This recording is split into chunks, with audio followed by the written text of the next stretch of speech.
Meta is launching a paid verification subscription for Facebook and Instagram. So just like you can pay $8 to $11 a month, Meta is saying, no, we're Meta. You can pay more for us. It's going to be $11.99 to $14.99. So the difference in prices is that if you actually do it via the website, it's $11.99. If you do it via an iOS device, it's $14.99. So, but essentially, just think of what Twitter Blue is. They're now doing that. So Meta Verified will start at $11.99 a month on the web, $14.99 a month on iOS. The company will begin releasing in Australia and New Zealand this week, and more countries to come soon. It's coming here. Yeah, absolutely. What are y'all's thoughts on this? It's like it's the same as when we talked last week about how, once one tech company starts laying people off, everybody else is, nobody has a problem with that. Okay, well, we're going to let some people go too. I mean, it is that wagon jumping mentality of Silicon Valley. And now, that Twitter Blue is not, I doubt that it's profitable or anything else, but it doesn't seem like people are leaving that platform in droves, running away from that idea. If you can get anybody to sign up, I guess it was a success. My whole thing is,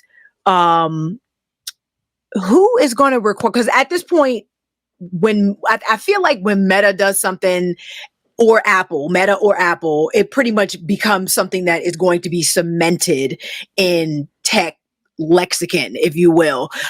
So I think subscriptions are coming and will be here to stay pretty soon, as soon as they figure out how to really, massage it to get people on board. But who's going to require verification? Because if these platforms now are going to be pushing this, like I think about creators, are brands going to be requiring creators to be verified before they'll work with them? Or employers going to be requiring verification so that we know this is who you are, because we want to check your social before we invite you in for an interview or anything like that? I'm like, anytime you do something like this and then it becomes something that is necessary to function, it starts hurting people that look like us, because people that look like us might not have an extra $14 a month just to be verified on a platform. That's not an insignificant amount. I mean, it's not a little bit of money. It's not a little bit of money to just have a blue check mark and get tech support and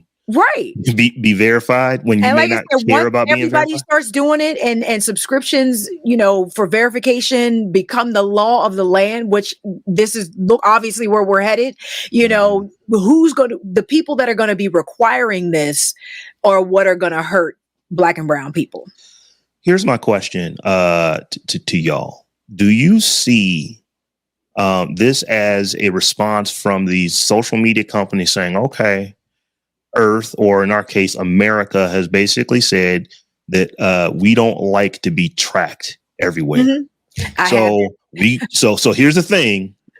If you don't want us to make money off of you for free, we're going to start charging you a fee. But the thing is, we're going to still get that money. Right there. Which is what they should have. The whole thing.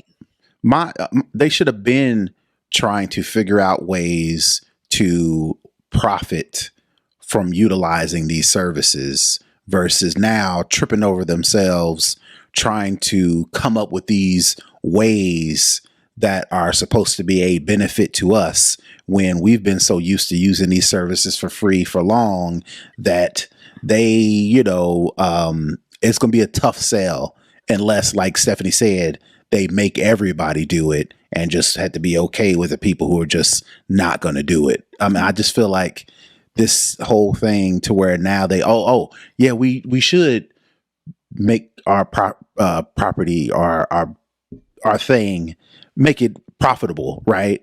When it was back in the day and startups was getting money left and right, it'd just be free and we'd worry about it. Now they have to worry about it. And I don't know if it's too late. I guess that's the question. I don't think it is. What Chris Rock say? Drug dealers get you on the comeback. Yeah, that's true. They don't get you on the startup. They get you on the comeback. I was literally thinking that same thing. They get you on and they was just playing the long game. They was playing chess while we was all playing checkers. Happy to be here for free, but they was like, that comeback is gonna come back, and we gonna get them on the comeback. And now we're at a point in society where I don't think some of us can afford not to be on social media, but not many of us. And once it becomes, like I said, the law of the land to where you need to be verified in order to get a job or work with a brand or be a content creator or be taken seriously or anything like that, you're not going to have much of a choice. I'm glad I was already verified on Twitter and Instagram, so I ain't got to worry about none of that bullshit. But no, it really, yeah, they getting us on the comeback, basically. Yeah. To me, I just money grab, whatever you want to call it. They're telling you. They're making it very clear. Facebook is coming out and saying, we're going to get this money one way or the other. So once they roll it out, it's everywhere. 2 years from now, oh, you can't access this unless you have Twitter Blue. Oh, I can't even get there anymore. So, I mean, I see this becoming a giant walled garden, which is okay if that's what their business model is and what they want to do. But as we said, they got you hooked for free forever. Mm-hmm. And like I said, there are smart people working at these tech companies. They stuck their finger up in the air, felt which way the wind was blowing. It's like America does not want to have everything tracked anymore. How are we going to still get this money coming in here? And see, the way my conspiracy theory self is set up, I kind of feel like they installed Elon Musk at Twitter to be the bad guy, to be the bad cop, cop, because, the world would have you believe that everybody thinks he's this evil genius, Dr. Evil with stroking a white cat, wreaking havoc on the tech space. But I would, offer that he is still well in collusion with everybody else in the Valley. But he is aware of his brand and embraces that brand, and he actually revels in it. And I think it amuses him that people think he's some kind of evil genius when he's actually probably not that smart. But I think he doesn't mind being that foil, and people know, and so he doesn't mind being the first one to require you to pay for this or putting SMS 2FA behind the paywall or whatever, to see how it goes. And then everybody else can follow suit. I honestly, I think it's a setup. It's a setup.